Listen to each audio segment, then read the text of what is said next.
So if they ever made a prequel to this, I'm sure we all know what it would be called, right? The Prince of Staten Island?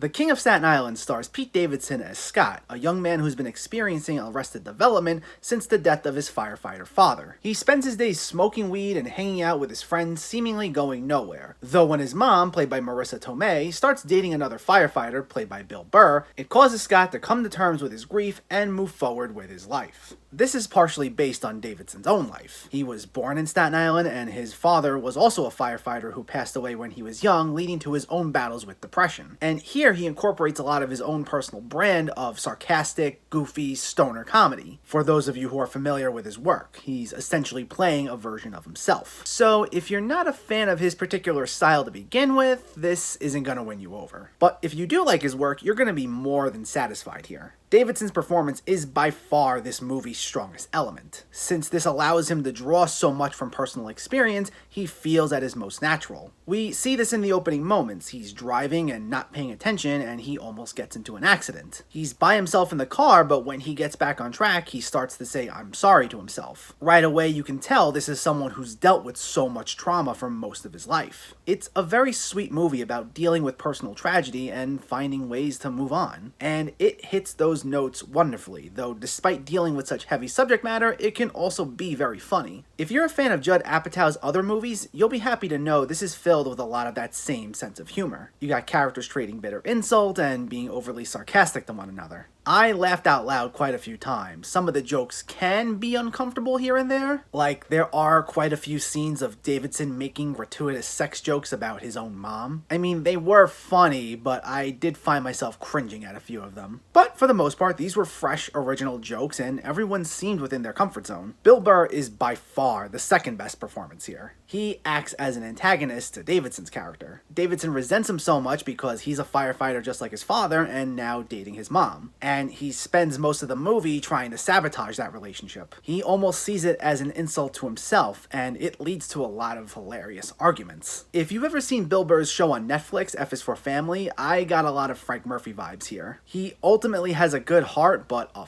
fiery temper. He gets into a lot of rage-filled arguments with Davidson, and it can be very entertaining. Marisa Tomei as Davidson's mom was also very good here. She's sweet and cares for her son, but you can see she's starting to have had enough with the fact that he's going nowhere, as well as the fact that he's still living in the house. On top of that, she also doesn't appreciate when he tries to meddle in the decisions that she makes. But she tries to keep her cool about it, and seeing her trying to struggle with that throughout the movie was a nice arc. I will say though, for those not familiar with Staten Island, it nails the culture of this borough perfectly. That's another big part of Davidson's routine, where he makes fun of Staten Island relentlessly. And he and Apatow portray it perfectly here, which is something worth noting because that's the one part of New York City that's not often portrayed in film and television. I'm also taking note of it because I'm also from Staten Island, so yeah.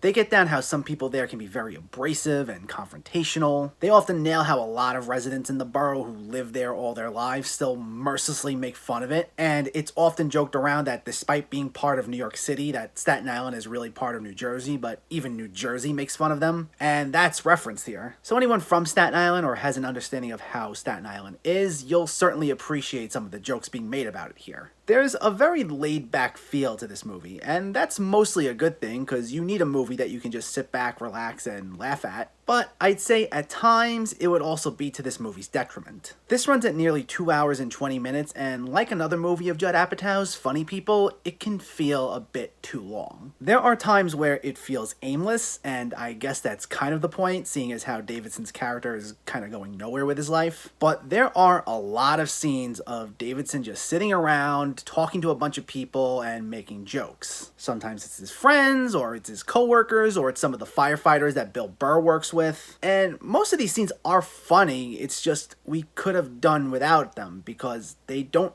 add anything to the story. Like, yeah, we need to establish that Davidson is a burnout and he spends way too much time hanging out and not enough time getting control of his life. But that's established pretty quickly within the first 10 minutes or so. We don't need so many scenes, for example, of him and his friends just hanging out and making jokes. You could have condensed most of those moments into like 1 or 2 scenes, kept the best lines, and moved on. On top of that, there were some side plots that felt like they didn't amount to all that much. Namely, there's a side plot involving Davidson's younger sister, here played by Apatow's own daughter, Maude. She's going away to college, and she was the one to keep him in check when she was in the house, and she's concerned how he's gonna act now that she's gonna be away. But honestly, this arc doesn't really go anywhere. It's a few scenes of her getting into arguments with Davidson, but then they drop her halfway through the movie. There isn't much that she says that really contributes to the story, if really anything. I'd say the main purpose is that she's used as a comparison to Davidson by their mom and Bill Burr, since she's on the road to success in her life and he isn't. But there's like a whole 10 minutes or even longer where they go to visit her in college, and I think we could have done without that. It just disrupts the pacing. There are like 2 important lines that could have been inserted somewhere else, and we could have cut the whole sequence out. We would have gotten the same results had it not been included. I would like to make it clear though, a lot of the scenes that could have been cut, I don't dislike them individually. But in terms of the pacing and their overall contribution to the story, I think we could have done without them. The movie would have definitely benefited. You could feel that 2 hours and 20 minutes because of moments like that. I still like the movie overall, but the story could have just been tighter.